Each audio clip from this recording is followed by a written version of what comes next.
Emmanuel ဖယားအတူရှိတယ်။ Emmanuel ဖယားအတူရှိတဲ့ကြောင့်ဆိုရင်စရာမရှိဘူး။ပူပင်စရာကျွန်တော်မရှိ။ဒါတနည်းတော့ဒီမှာကျွန်တော်ဖယားကျွန်တော်ပို့ဆောင်ခဲ့။ထိုဖယားကိုတခြားသောဖယားမဟုတ်ဘူး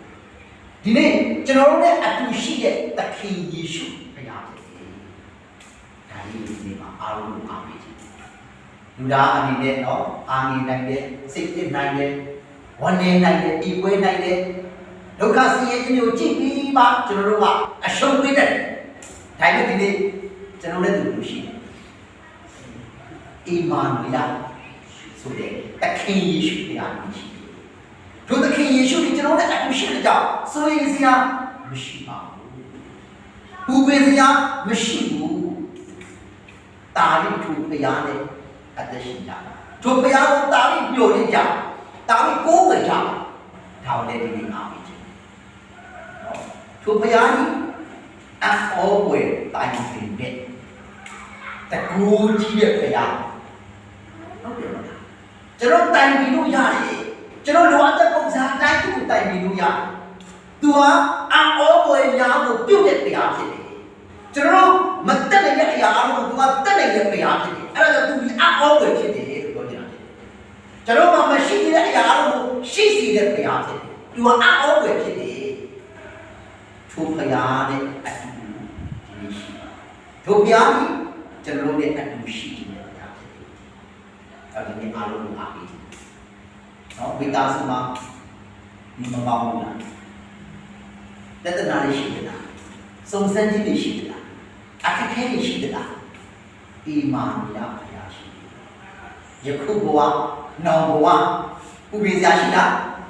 လုံးဝမရှိဘူး။ဘာဖြစ်လို့လဲ။အီမာနွေလဖယားနဲ့အတူတူရှိရဲ့အတွက်ကြောင့်ပူပင်စရာမရှိဘူး။ဝမ်းနည်းစရာလည်းမရှိဘူး။ဘာကြောင့်လဲ။အီမာနွေလဖယားနဲ့နောက်ဆုံးကတူနဲ့အတူတူရှိမှတဲ့အတွက်ကြောင့်ပူပင်စရာဆိုရစရာလည်းမရှိဘူး။ဒါဒီနေ့အားလို့ခွန်အားယူလို့ဒီအားပေးတယ်။နော်ဒါကြောင့်ဒီကျွန်တော်အနေနဲ့ထိုဘုရားကိုပြောနေပါ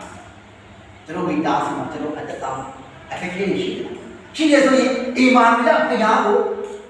တိုင်နေပါဘုရားကြီးဒီနေ့တော့ဒီရှိတယ်ဒီလိုအခက်အခဲရှိတယ်ဒီလိုပြဿနာရှိတယ်ကျွန်တော်ရဲ့အခက်အခဲတွေကိုပြင်ရှင်းပေးပါ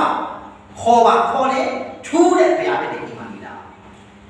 ကြောင့်အီမာနွေလဘုရားဖြစ်တယ်ကျွန်တော်ရဲ့အတူတူရဲ့ဘုရားဖြစ်တယ်